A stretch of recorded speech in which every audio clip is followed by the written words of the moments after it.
Jerome Pennington, RD3. Well, OI division was it was a division of radarmen from the youngest seaman up to the first class and chief petty officers, and the officers that ran CIC. There were, I think there were 1 or 2 lieutenants that were CIC officer, and then we also had the operations officer who would, when we went to general quarters, the operation officer who was a commander came to CIC, and he would kind of run the anti-air war in case there was any kind of an attack or that from aircraft. And if I could tell you just a little story about him, it's very boisterous. And he would come marching into CIC, and he would smoke these great big green cigars. As soon as he sat down in his chair, he'd light up one of these things. It just and so we called him, we named him the Screaming Eagle. And I'm kind of an artist, and I paint pictures and do that kind of stuff. So anyway, we decided that I should paint a picture of a Screaming Eagle on the back of his chair. Not the back, but the front back. And so I did. He loved it. He thought that was the greatest thing he ever saw. So that was kind of fun.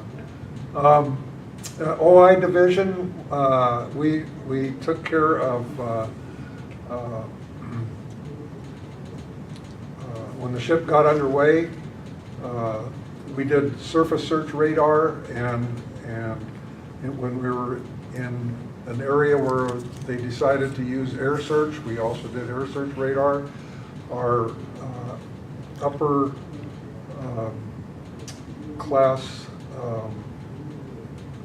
petty officers, first class and second class, would, I think it was mostly first class, would do combat air patrol. In other words, they were air controllers for combat air patrol, which was Navy aircraft that would be circling wherever we were operating in kind of a war game situation.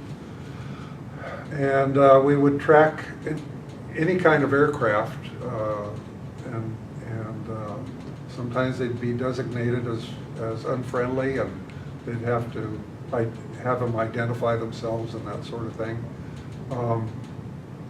And so we were busy when we were underway. We were in port. We didn't have a whole lot to do.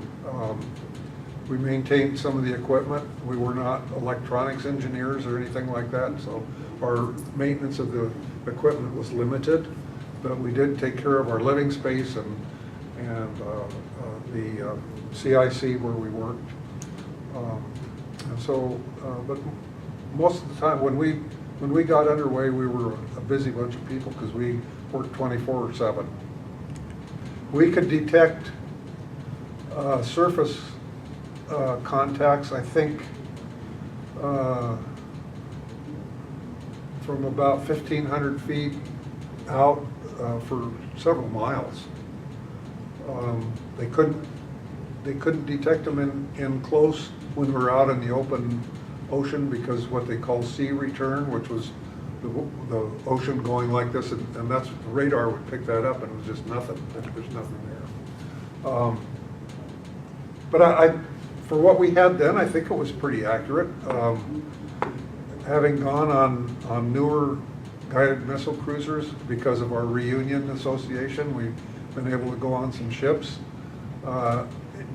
What we had was very primitive. Ships we go on now to visit, you walk into CIC and it's like walking into Star Wars. Everything is, they have these big screens and lots of electronics, and it's just so much more advanced than what we had. My general quarters station was on the bridge, and so when they were getting ready to shoot either the guns or launch rockets, I had to go up there, and I had one of these foam talker helmets. I don't know if you've seen them. They're oversized, and so I'd be right on on the bridge, kind of up right behind the captain. And we had double 5-inch on either side of the bridge, and then one in front, and then below that were the two 6-inch turrets. And they'd have to open all the windows on the bridge before they started shooting, so it wouldn't break the glass. And mostly what I felt was that when they shot the 5-inch, it was louder and it had more concussion feeling to it than the 6-inch. Of course, they were down a lot farther. They were loud, but the 5-inch were real close to us. And it was kind of a shocking experience the first time it happened.